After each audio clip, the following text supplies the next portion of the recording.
Donc, le dernier de la série, mettre en pratique. Jacques, chapitre 1, verset 25.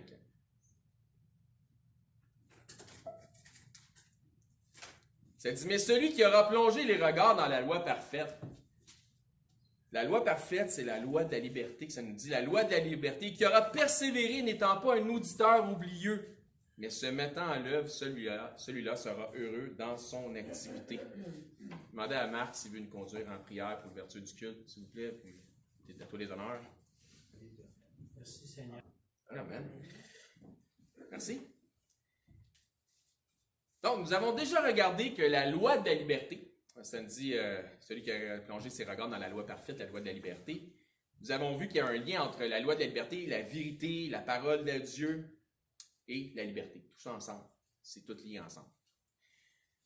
Nous avons vu que la liberté vient de la vérité, soit autant de la parole de Dieu que par l'intervention de Jésus grâce à son ministère, son œuvre, car Jésus a dit « Je suis la vérité ».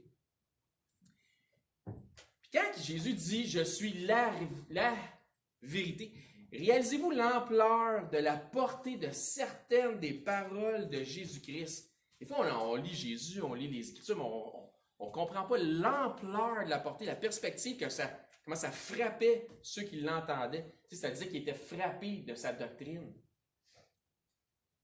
Quand Jésus dit « Je suis le chemin, je suis la vérité et je suis la vie », c'est fort.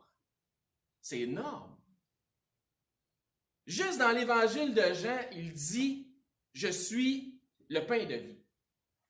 Il dit ça dans Jean 6, 48, référant à la manne qui était tombée du ciel. Il dit ça, c'est un signe, c'est un type de qui je suis. Et l'homme ne vivra pas de pain seulement, mais de toute parole qui sort de la bouche de Dieu. Il dit « Je suis la lumière du monde ». Un peu comme dans la prière de Marc, il dit qu'on a besoin d'être éclairé. On est éclairé par la parole de Dieu. Il nous dit ça dans Jean 8, 12, puis il répète dans Jean 9, 5. Il dit « Je suis la porte ». Personne qui peut rentrer que par Jésus dans la bergerie. Dans Jean 10, 9, il dit ça. Il dit « Je suis le bon berger ».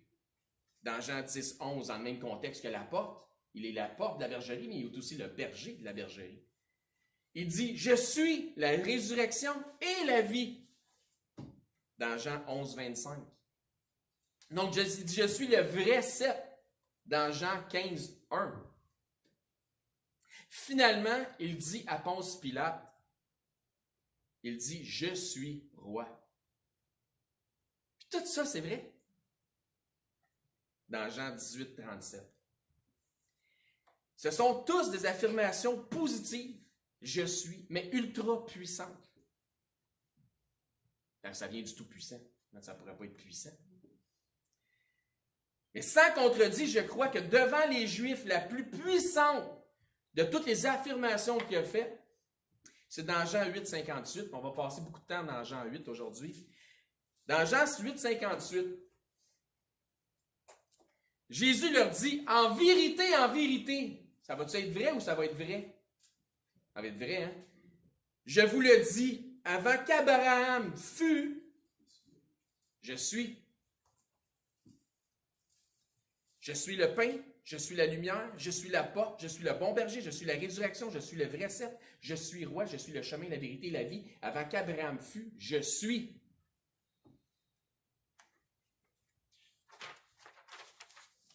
Et c'est extrêmement puissant. C'est une puissante affirmation et les Juifs savaient bien ce à quoi ça faisait référence. Ça faisait référence à Moïse, au buisson ardent. Il disait avant qu'Abraham fût, je suis, mais j'étais aussi avec Moïse. Exode 3, 13.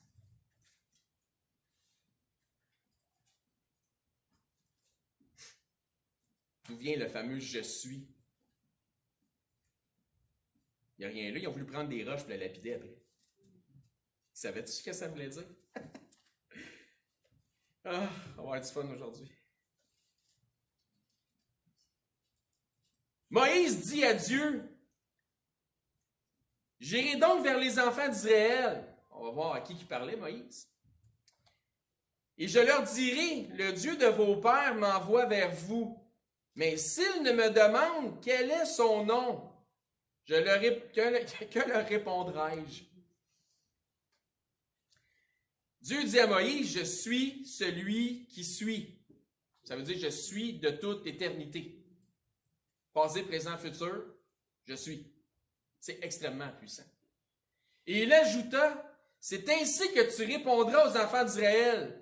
Celui qui s'appelle Je suis m'a envoyé vers vous. Avant qu'Abraham fût, je suis. Jésus n'a pas dit aux Juifs, avant qu'Abraham fût, j'étais. Non, mais il a dit, avant qu'Abraham fût, je suis. Ils savaient, eux autres, à quoi ça faisait référence. C'est pour ça que je vous dis, l'impact de la puissance que ça avait chez ceux qui l'entendaient. Jésus venait clairement de leur dire, je suis Dieu. C'est ça qu'il nous a dit. Je suis celui qui a envoyé Moïse. Je suis celui qui a parlé à Moïse dans le buisson ardent. La conversation que Moïse avait au buisson ardent, c'était avec Jésus.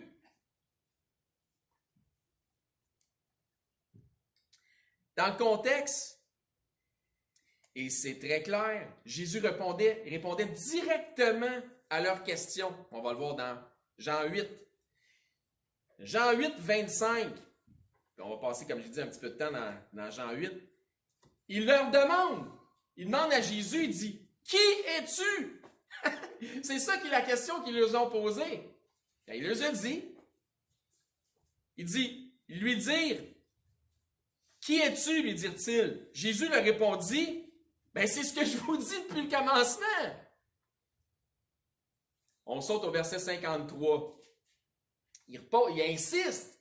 « Es-tu plus grand que notre père Abraham, qui est mort? Les prophètes aussi sont morts. Qui prétends-tu être? » Il insiste. Verset 25. Verset 53, t'es qui? Verset 56. Abraham, votre père, a tressailli de joie de ce qu'il verrait mon jour. Il est en train de lui dire, je suis le Messie. C'est clair, il sait de quoi il parle. Et il l'a vu et il s'est réjoui.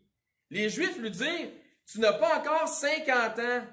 Peut-être qu'il s'adressait, il était dans le temple en passant, peut-être qu'il s'adressait à des hommes de la loi, des érudits un peu plus vieux, plus âgés que lui. Lui, il était dans la trentaine, qui devait mépriser en même temps sa jeunesse. Tu n'as pas encore 50 ans et tu as vu Abraham. Jésus leur dit, en vérité, je vous le dis, avant qu'Abraham fût, je suis. Je suis le Messie. Je suis Dieu dans la chair. C'est moi, Dieu. Là-dessus, ils prirent des pierres pour les jeter contre lui, mais Jésus se cacha et il sortit du temple. Il était dans le temple en train de leur dire ça. Le fait qu'il était dans le temple doit avoir un impact encore plus fort. Chez nous, c'est ma maison. Vous êtes chez moi. Imagines-tu l'impact? Pourquoi qu'ils voulaient prendre des roches pour lapider Jésus? Parce que pour eux autres, ils blasphémaient. Mais Jésus a-t-il déjà péché? Il n'a jamais péché. Donc, ce qu'il disait, en vérité, pas en mensonge. Je mens pas, je pêche pas, j'ai jamais péché. Il va leur dire en plus, il va les mettre au défi. Tantôt, de l'amener à pécher. Il dit, faites-moi pécher, moi. Vous ne réussirez pas. Donc, je dis la vérité. On va voir ça plus loin.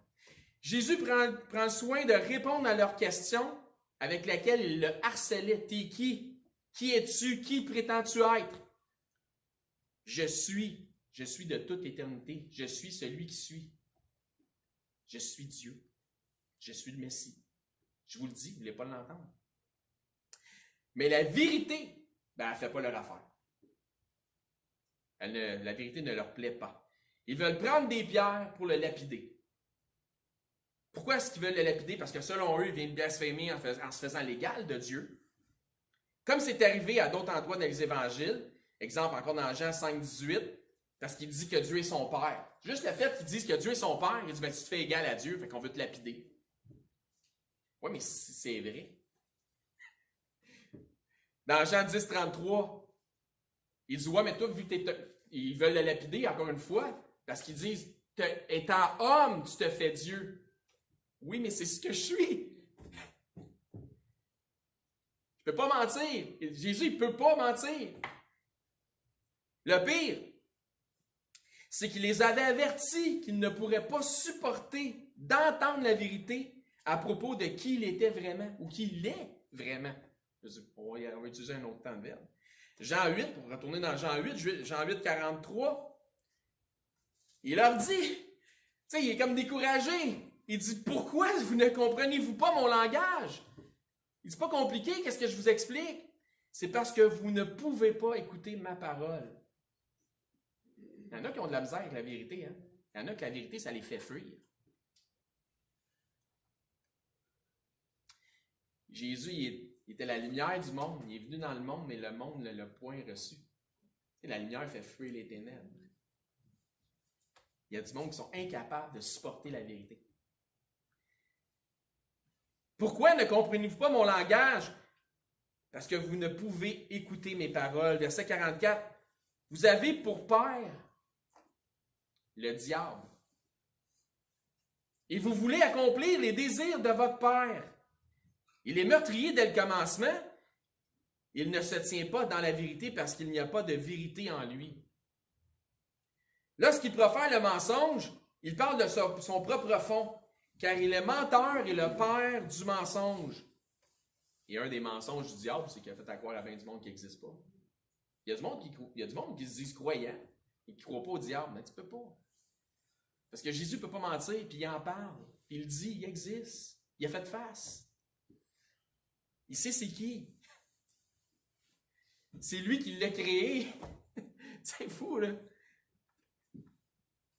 Il dit au verset 45, « Et moi, parce que je vous dis la vérité, vous ne me croyez pas.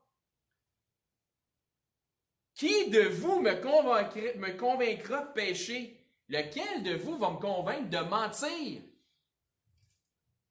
Je ne peux pas dire autre chose que ce que je vous dis, je suis Dieu dans la chair. Je ne peux pas vous dire que c'est pas vrai, c'est vrai. Mais vous ne voulez pas le supporter. Si je dis la vérité, pourquoi ne me croyez-vous pas?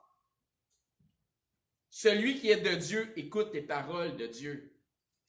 Vous n'écoutez pas parce que vous n'êtes pas de Dieu. Ben non, votre père, c'est le diable. Vous n'êtes pas de Dieu. Autrement dit, il leur dit, vous me demandez qui je suis, mais même si je vous le dis, vous ne l'accepterez pas. Parce que vous n'êtes point de Dieu, vous n'êtes pas de Dieu. Vous ne pourrez pas supporter la vérité. Votre cœur n'est pas disposé.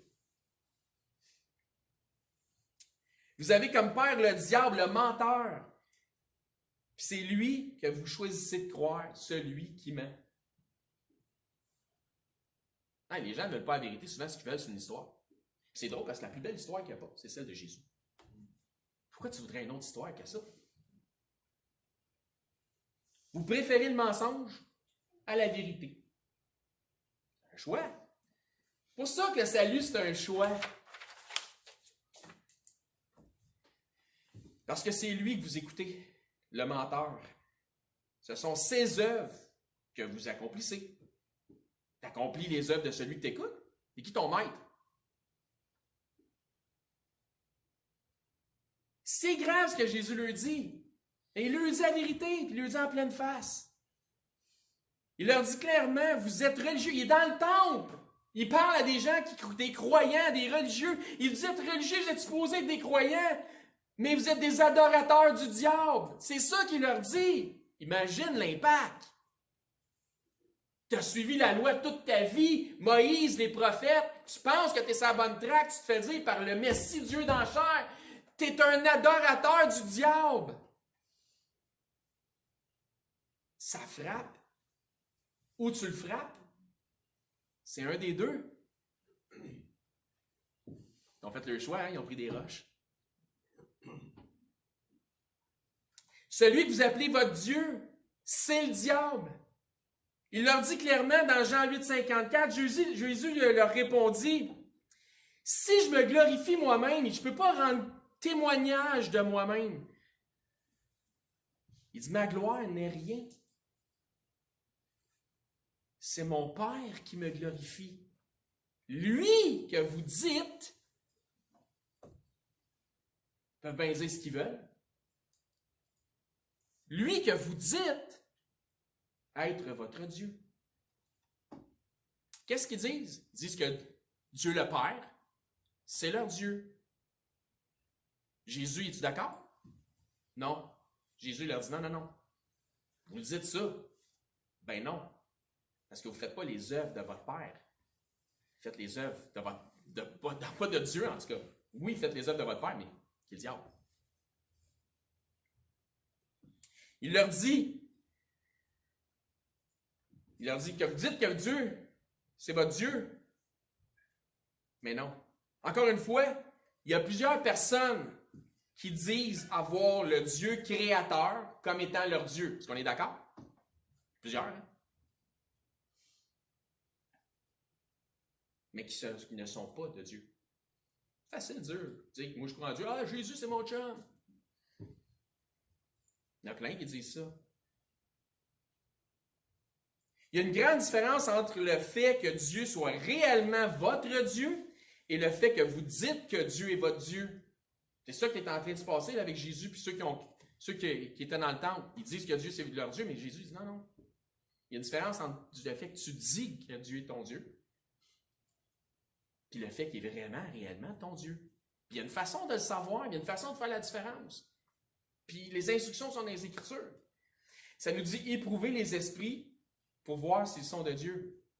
Ne croyez pas à tout esprit. D'éprouver les esprits pour voir s'ils sont de Dieu. Puis c'est pour ça que j'ai enseigné récemment, ne pas éprouver la bouche, parce qu'ils peuvent dire que Dieu, c'est leur Dieu. On a le même Dieu. C'est Dieu. Éprouver les esprits. Puis comment tu éprouves les esprits? Comme Jésus est en train de le faire avec eux autres, par la vérité. Puis là, quand tu es confronté à la vérité, hop, tu vois le diable ou tu vois le Seigneur. Comment ils réagissent aux Écritures? Donc, souvenez-vous que Jésus enseignait dans le temple aux religieux de l'époque. Jésus leur explique même comment s'assurer de faire de Dieu leur Dieu. Il les évangélise. Il veut leur bien. Lui, eux autres veulent leur pitcher des roches. Jean 8, 19, ils lui dirent donc, où est ton Père? Jésus répondit, voici comment vous assurer. Et Jésus répondit, vous ne connaissez ni moi, ni mon Père. Si vous me connaissiez, vous connaîtriez aussi mon Père. Eux se vantent de connaître Dieu, le Dieu d'Abraham, leur patriarche, mais c'est intéressant de constater l'ordre que Jésus utilise ici. Il ne dit pas, si vous connaissiez le Père, vous me connaîtriez aussi. Non, il dit, si vous me connaissiez, vous connaîtriez aussi mon Père. Puis ils n'ont pas d'excuses. La réalité, c'est ça. Si c'est des gens qui sont des croyants, puis qui ont la loi, puis les prophètes, Jésus, à un moment donné, il a rencontré 2 disciples, puis je fais une parenthèse qui n'est même pas dans le message. Là. Jésus, à un moment donné, il a rencontré 2 disciples. Puis il s'est promené avec eux autres pendant un bon bout. Mais ça, c'était après sa résurrection. Puis il leur a expliqué tout ce qui le concernait dans Moïse et les prophètes, dans tout l'Ancien Testament, à travers tous les prophètes. Il est partout dans la Bible. Jésus, on commence la prochaine série, c'est une série justement qui va nous mettre un peu dans l'esprit des fêtes. Jésus dans l'Ancien Testament. Tu n'as pas besoin d'aller bien loin. Là. Il est là dans le premier chapitre de la Bible, Genèse 1.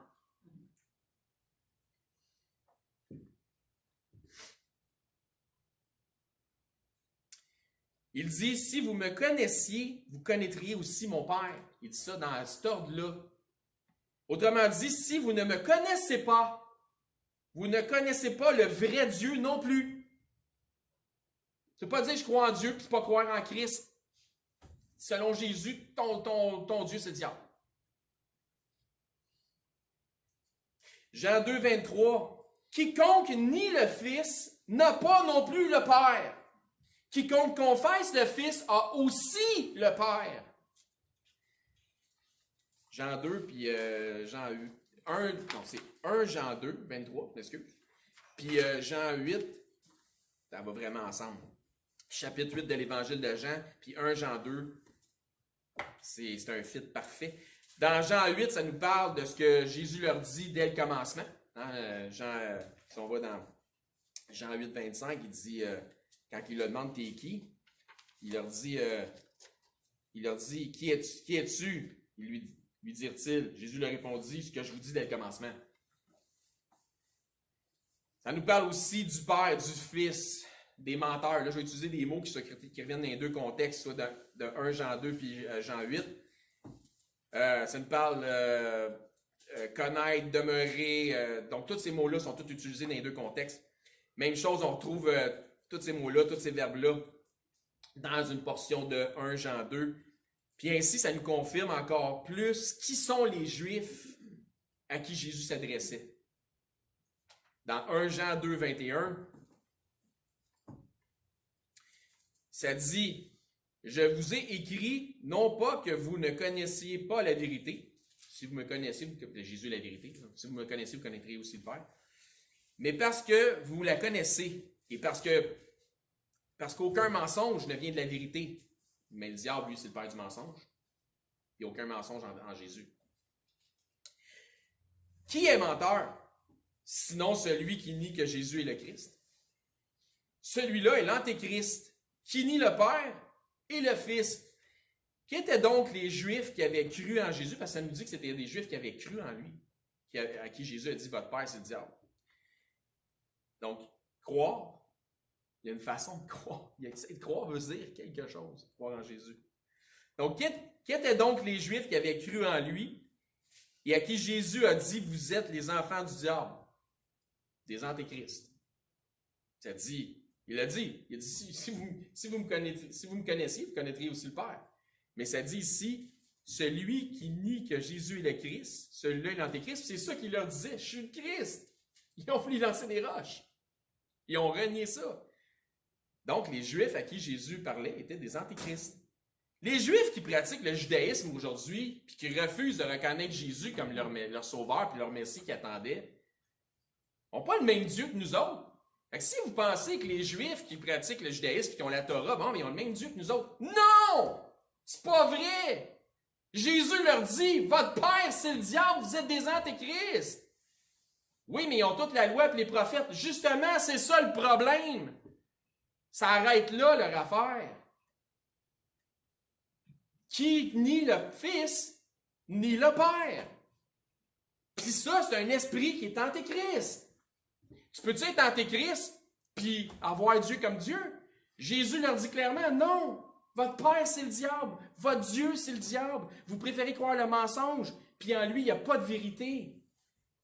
Mais Jésus est la vérité. Quiconque nie le Fils, verset 23, n'a pas non plus le Père. Ils n'ont pas Dieu dans leur vie. Quiconque confesse le Fils a aussi le Père. Que ce que vous avez entendu dès le commencement demeure en vous. C'est qui? Ben je suis celui que je vous dis dès le commencement.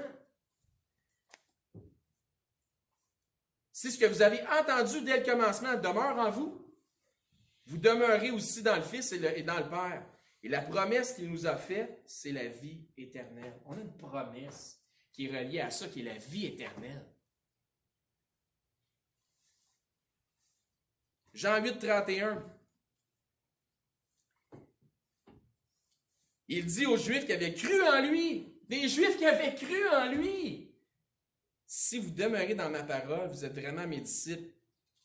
Ce que vous avez, puis si on vient dans 1 Jean 2, 24, si ce que vous avez entendu dès le commencement demeure en vous. Voyez-vous comment c'est lié, 1 Jean 2, puis Jean 8? Tous ces liens, vraiment, c'est lié par le contexte. Donc, si vous demeurez dans ma parole, vous êtes vraiment mes disciples. Il leur dit, là, voici comment faire pour être certain que vous êtes sauvés, que vous avez le vrai Dieu dans votre vie. Vous connaîtrez la vérité, et c'est la vérité qui va vous rendre libre, c'est la vérité qui vous affranchira. Hein? Quand je parlais au début du message qu'il y a un lien entre la vérité, la parole, puis la liberté. Vous connaîtrez la vérité vous affranchira. Juste, c'était super simple. Que nous demeurons dans la parole et que la parole demeure en nous, nous ramène un peu à la parabole du sommeur. Ceux qui connaissent la parabole du sommeur. Si la parole demeure en nous, si elle prend racine, si elle porte du fruit, etc. Mais c'est quoi le jeu du diable avec tout ça dans la parabole du sommeur? Le père du mensonge. Il veut retirer la parole qui est dans le cœur des gens. Comment? Il va s'y prendre en introduisant le mensonge. La même affaire que dans... Il n'a pas changé de tactique, c'est la même affaire que dans le jardin. Ah, Dieu a-tu dit que tu ne mangeras pas du fruit? C'est la même stratégie tout le temps. C'est le père du mensonge, il va juste amener du mensonge. Puis 100%, 99% de vérité. C'est combien de pourcents de mensonge? C'est 100% de mensonge!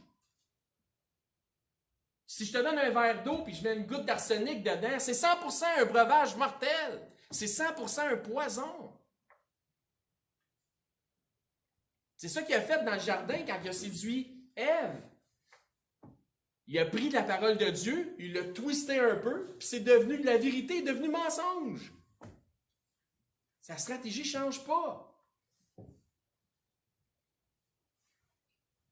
Donc, en introduisant ce mensonge, il va tenter d'éliminer la vérité par le mensonge. Dans ce qu'on vient de lire, on retrouve le même ordre que lorsque Jésus a dit dans Jean 8, 19, deuxième partie du verset, ça dit « Vous ne connaissez ni moi ni mon Père. Si vous me connaissiez, vous connaîtriez aussi mon Père. » Ça met Christ en premier puis Dieu en deuxième. Pas par ordre divin, mais parce que c'est lui la porte. C'est lui le chemin. Il faut que tu passes par Christ pour aller à Dieu.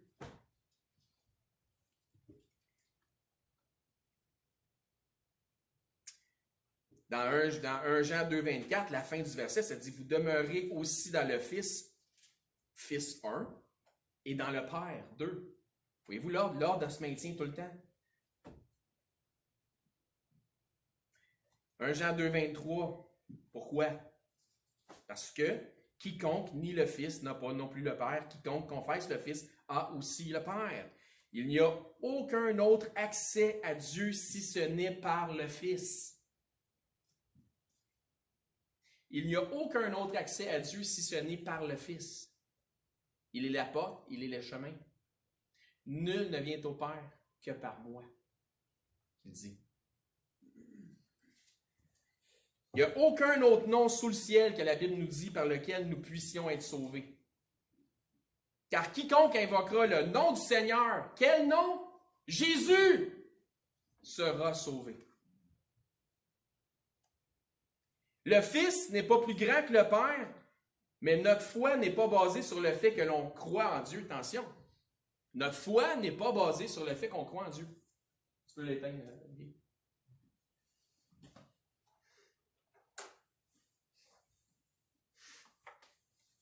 Mais dans le fait que l'on croit par la foi dans l'œuvre et le nom de celui que Dieu a envoyé. Faut que tu as beau croire en Dieu, si tu ne crois pas en Christ, il n'y a pas de salut. Fait que le fait qu'on croit en Dieu, c'est pas ça qui nous sauve. C'est pas ça que notre foi, c'est pas le fait qu'on croit en Dieu, parce qu'il y en a plein qui croient en Dieu, puis il y en a plein qui croient aussi en Jésus, qui ne sont pas nécessairement sauvés, parce que Jésus s'est adressé à des Juifs qui avaient cru en lui, en leur disant « Votre Père est le diable ». Donc, notre foi est basée sur le fait qu'on croit en l'œuvre et le nom de celui que Dieu a envoyé. Car les démons croient, ça nous dit dans la Bible, ils croient en Dieu, puis qu'est-ce que ça nous dit? Ils en tremblent. Ils sont damnés pareil, ils sont des démons pareils, mais ils croient en Dieu, ils n'ont pas le choix, ils l'ont déjà vu. Ils savent qu'il existe. Mais pour nous, ça nous dit, crois au nom du Seigneur Jésus et tu seras sauvé. Nous sommes sauvés par le moyen de la foi, mais c'est ce moyen-là, cette façon, cette méthode, afin d'obtenir le salut, ne vient pas de nous. On n'a rien fait. Elle ne vient pas de vous. De sorte que nous n'avons aucun mérite dans notre salut. Zéro. Ça ne fait pas de nous de meilleures personnes que les autres ou plus intelligentes. En fait, j'aimerais mieux être stupide puis aller au ciel qu'être un génie puis aller en enfer. Parce que nous sommes sauvés par la foi seulement, sans les œuvres de la loi. Nous sommes sauvés par le moyen de la foi. Ça ne vient pas de nous, car si ça venait de nous, ça serait une œuvre. Mais ce n'est pas nous qui avons accompli les œuvres ou l'œuvre utile à notre salut.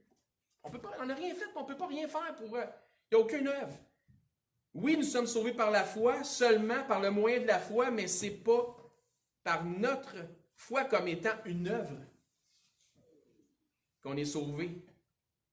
Comme si d'avoir, puis là vous allez voir ce que je vais en venir, là, comme si d'avoir confessé Christ comme Seigneur et Sauveur représentait une œuvre, parce qu'il y en a qui enseignent ça. La foi n'est pas une œuvre, ça le dit, Jésus, je veux dire dans les Écritures, pardon. Paul le dit clairement, ce n'est pas par les œuvres, mais par la foi. Donc la foi n'est pas une œuvre. Pourtant, il y en a qui enseignent autre chose. Ce n'est pas le fait de faire une prière comme étant de réciter une formule magique. Attention, là, ce que je dis là, c'est répandu solide. Là. Ce n'est pas le fait de faire une prière comme étant de réciter une formule magique. Prends ce pamphlet-là, puis lis à haute voix ce qui est écrit en arrière, puis dis Amen à la fin.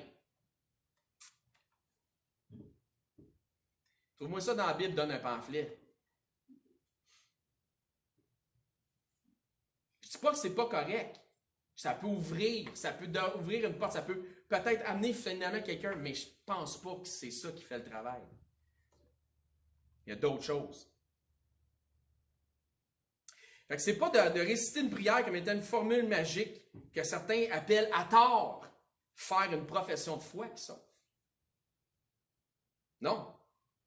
Mais qu'est-ce qui nous sauve? Ou plutôt qui nous sauve? C'est Dieu qui sauve par Jésus-Christ. Au moment où nous avons la foi pour être sauvés et que nous sommes sous conviction que Dieu a réellement ressuscité Jésus d'entre les morts, que nous croyons ou confessons que Jésus est le Seigneur, c'est là que Dieu nous sauve, par Jésus-Christ, par notre foi en Jésus. Romains 10, 10, c'est clair. Ça dit que c'est en croyant du cœur, quand tu es sous conviction par le Saint-Esprit, c'est en croyant du cœur qu'on parvient à la justice. Et c'est en confessant de la bouche qu'on parvient au salut, selon ce que disent les Écritures. Quiconque croit en lui ne sera point confus, car Dieu n'est pas l'auteur de la confusion. On a un Dieu d'ordre. Puis là, voici l'ordre des choses. Il n'y a aucune différence, en effet, entre le juif et le grec. Le juif qui a confessé Christ ou celui des nations qui a confessé Christ, il n'y a aucune différence, ils ont le même Dieu. Mais le juif qui décide de rester dans le judaïsme, il n'y a pas le même Dieu. Puisqu'ils ont tous un même Seigneur, oui, s'ils ont confessé Jésus, qui est riche pour tous ceux qui l'invoquent. Car quiconque invoquera le nom du Seigneur, et quel est le seul nom sous le ciel par lequel on peut être sauvé? Jésus. Car quiconque invoquera le nom du Seigneur sera sauvé. On voit ça dans Genèse aussi. Hein? Dieu n'a pas changé sa méthode pour amener les hommes au salut. Oui, c'est par la foi que nous sommes sauvés, mais pas en ce sens que nous avons fait quelque chose. Encore une fois, regardez ce que je vais emmener. Tu demandes à quelqu'un, tu rencontres quelqu'un, il dit « Ah, ben moi aussi je suis chrétien, je vais à l'église. » Ah, comment est-ce que tu as été sauvé? Ben, j'ai prié une prière de repentance, là. Hocus pocus, abracadabra. Pouf! Ah, t'as dit une formule magique! Un coup de baguette avec ça! Non, l'emphase n'est pas à bonne place. Moi, il y a quelqu'un qui te répond ça, demande, as-tu compris quelque chose? C'est pas ce que tu as fait. J'ai prié une prière. C'est pas ce que tu as fait qui t'a sauvé. C'est qu'est-ce que Dieu a fait. Comment est-ce que tu es arrivé au salut? Comment est-ce que tu en es venu être sauvé? Comment tu fais pour savoir que tu es sauvé? Je le sais parce que Dieu a vu ma condition. Il m'a parlé. J'ai entendu son appel beaucoup d'appelés, peu d'élus. J'ai entendu son appel, puis il m'a dit que j'avais besoin d'être sauvé. J'ai cru ce que Dieu m'a dit quand Dieu m'a parlé. J'ai cru que Jésus est le Fils de Dieu. J'ai cru qu'il a donné sa vie pour moi, mais que finalement Dieu l'a ressuscité des morts. Quand j'ai cru, je n'ai pas eu d'autre choix que de dire Jésus le Seigneur. Tu confesses de ta bouche que Jésus est le Seigneur. Tu crois dans ton cœur que Dieu l'a ressuscité des morts. Tu seras sauvé. Mais croire, je vous ramène à Jésus parlait à ceux qui avaient cru en lui. Aux Juifs qui avaient cru en lui. Dans le temple, votre père, c'est le diable. Croire en Jésus, ça signifie quelque chose. C'est pas juste ça, je crois en Jésus. Ça signifie quelque chose. En résumé, Pico, là, comme j'ai dit, je le sais parce que Dieu a vu ma condition, qu'il m'a parlé, j'ai entendu son appel, ce qu'il m'a dit, je l'ai cru, j'ai cru que Jésus est le Fils de Dieu, j'ai cru qu'il a donné sa vie pour moi, mais que Dieu l'a ressuscité des morts. Si je fais ça court, j'ai cru en Jésus le Seigneur. J'ai cru au Seigneur Jésus. Ça, c'est parti court. Parce que croire au Seigneur Jésus implique certains aspects, comme ça dit justement dans Romains 10. Puis Jésus avait parlé à ceux qui avaient cru en lui, mais définitivement, ils ne croyaient pas qu'il était le Messie. Ils ne croyaient pas que, tu sais, il y a plein de choses qu'ils ne croyaient pas concernant Christ. Autrement dit, tu ne peux pas dire que je crois en Jésus puis pas croire qu'il est le Fils de Dieu. Tu ne peux pas dire que je crois en Jésus puis pas croire qu'il est Dieu dans la chair. Tu ne peux pas dire que j'ai cru en Jésus mais pas croire en son ministère, pas croire qu'il est ressuscité. Tu ne peux pas dire que je crois au Seigneur Jésus et pas croire qu'il est ressuscité des morts. Ta foi est nulle. Ça annule ta foi. Fini. Oublie ça. Marche pas. La Bible est claire là-dessus. Paul, il dit même à ceux qui ne croyaient pas en la résurrection, il dit dans l'église de Corinthe, dans 1 Corinthiens, il dit, il y en a d'entre vous qui ne connaissent même pas le Seigneur, je le dis à votre honte, vous n'êtes pas sauvés parce que vous ne croyez pas à la résurrection. Il y a quelque chose que vous n'avez pas compris dans le message de l'Évangile, là. Croire n'est pas une œuvre en soi. Tu peux croire que Dieu va te trouver un travail. Je crois que Dieu va me trouver un travail. Gloire à Dieu, j'y crois. T'as-tu envoyé un CV? Non, mais Dieu va me trouver un travail. Si tu n'envoies pas de CV, ça se peut que tu restes un peu plus longtemps chez vous, hein? Mais tu as cru, mais tu n'as rien fait. Ah, OK. Croire, c'est une pensée, c'est pas encore l'action. Tu peux regarder le ciel, puis par les signes, tu peux croire, parce que c'est gris, tu crois qu'il va pleuvoir. Ça ne te force pas à apporter un parapluie. Qu'est-ce que tu vas faire avec ce que tu crois? Croire veut dire être sous conviction. Qui convainc? Le Saint-Esprit. Il convainc quoi? Péché, justice, jugement. Tu es un pécheur? Oui, je suis un pécheur, j'ai déjà péché. Ben, il y a une justice. Dieu va emmener une justice dans ta vie. Fait qu'est-ce que tu vas faire? Ben, je sais pas. Qu'est-ce qui va arriver? Ben, il va y avoir un jugement. OK, j'y crois. Tu veux-tu passer en jugement? Non, tu as besoin d'un sauveur? Oui, c'est qui le sauveur? Jésus. OK, je crois au Seigneur Jésus. Pas compliqué. Tu es sauvé. C'est pourquoi, donc croire, c'est une conviction. C'est pourquoi, après avoir cru, viendra l'action.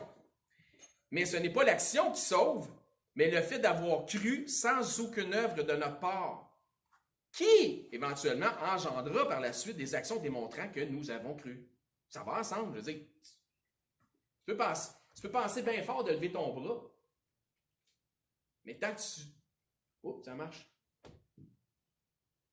Tu peux y penser, mais je veux dire, tant qu'il n'y a pas... C'est ta pensée qui engendre l'action. Donc, la pensée en soi n'est pas encore l'œuvre. Donc, comme c'est la pensée qui engendre le mouvement, c'est la foi qui engendrera les actes.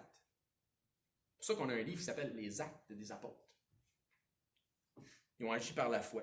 Paul, dans Romains, nous parle d'être sauvé par la foi seulement, sans les œuvres de la loi. Encore une fois, on remballe la série. Mais Jacques nous dit que la foi sans les œuvres est morte, qu'elle est vaine, qu'elle est inutile. Sachez que les deux ne sont absolument pas en contradiction. Je répète ça, je l'ai enseigné. Au contraire, et encore une fois, ça serait une hérésie, voire même un mensonge, que de dire que l'épître de Jacques n'est que pour les Juifs dans une dispensation de temps quelconque. Ça, c'est rien comprendre, tasser les affaires faciles, puis on tasse ça, puis on a juste, hey, Paul, c'est l'apôtre des gentils, on va juste écouter Paul. Non. Toute la Bible est bonne pour enseigner. Toute la parole de Dieu est épurée. Tout, c'est un absolu, ça. Il y a deux choses que certains faux enseignants ne comprennent pas. Premier, c'est que Paul parle des œuvres de la loi, tandis que Jacques parle des œuvres de la foi. Ils ne comprennent pas, ils se contredisent. Non, il y en a un qui parle des œuvres de la loi, l'autre il parle des œuvres de la foi. Il n'y a pas de contradiction. C'est deux affaires complètement séparées. Paul parle des œuvres qui ne peuvent pas nous justifier devant Dieu, comme je disais tantôt, parce que c'est impossible d'être justifié devant Dieu par nos propres œuvres. Il n'y a rien que tu peux faire pour être sauvé. Mais Jacques nous parle des œuvres qui nous justifient devant les hommes. Complètement, deux affaires complètement différentes. Paul, il parle des œuvres qui ne peuvent pas te justifier devant Dieu. Jacques parle des œuvres qui démontrent ta foi devant les hommes, pas devant Dieu. Jacques 2,18, mais quelqu'un dira, toi tu as la foi et moi j'ai les œuvres. Montre-moi ta foi sans les œuvres. Essaye voir. Ça n'arrivera pas, hein? Et moi, je te montrerai la foi par mes œuvres devant les hommes. Voyez-vous la différence entre un et l'autre?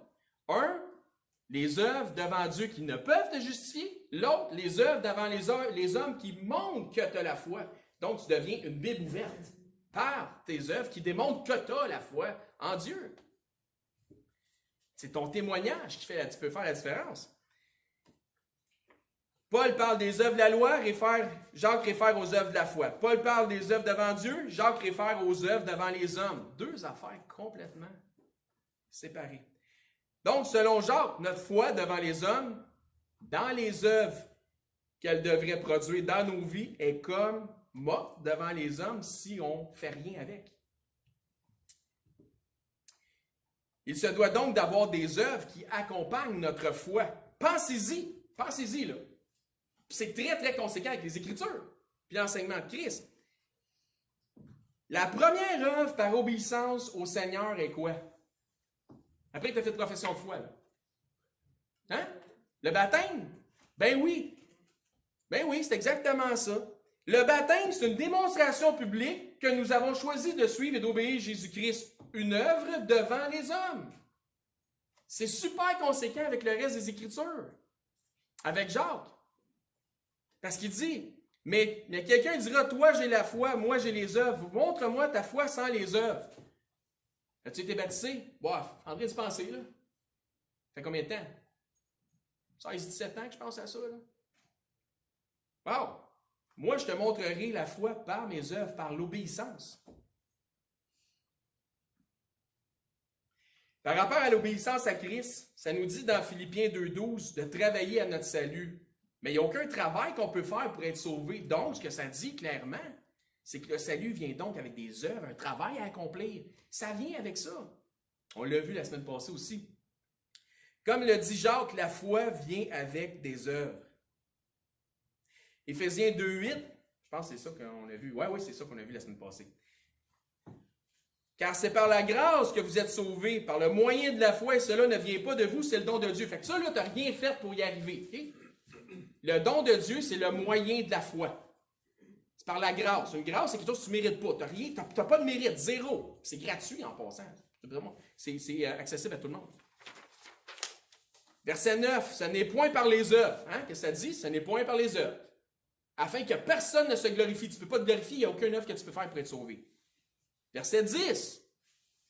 Car nous sommes son ouvrage, c'est son travail à lui, ayant été créé en Jésus-Christ. Ça, c'est la nouvelle vie parce qu'on est des créatures, mais là, on est des créatures en Jésus-Christ pour de bonnes œuvres. Tu ne peux pas faire d'œuvres pour être sauvé. Mais un coup que tu es sauvé, c'est drôle, il y a des œuvres à faire que Dieu a préparées d'avance afin que nous les pratiquions.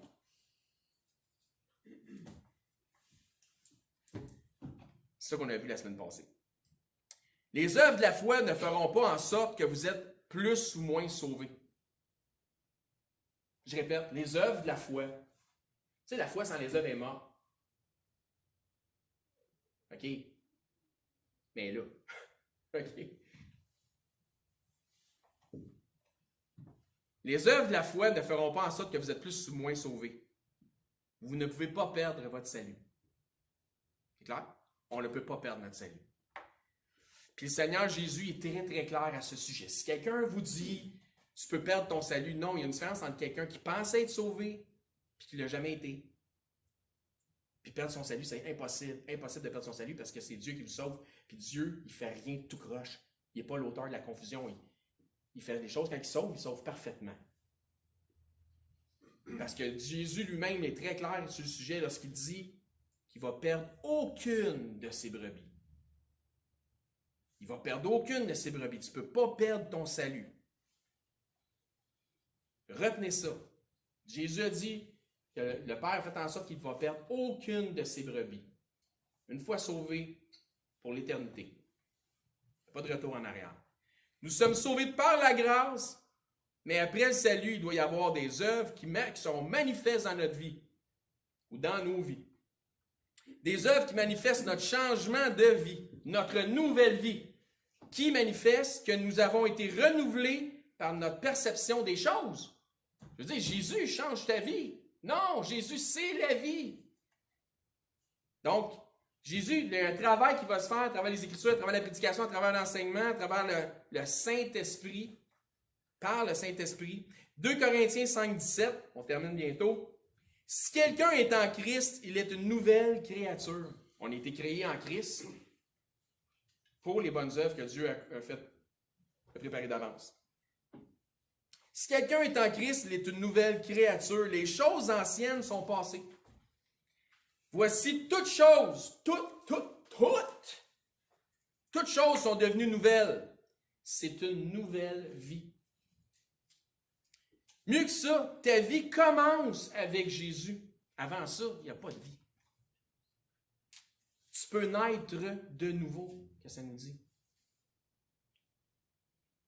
Une question. Quels sont les changements que le Saint-Esprit a engendrés dans votre vie? Qu'est-ce qui se passe dans vos vies?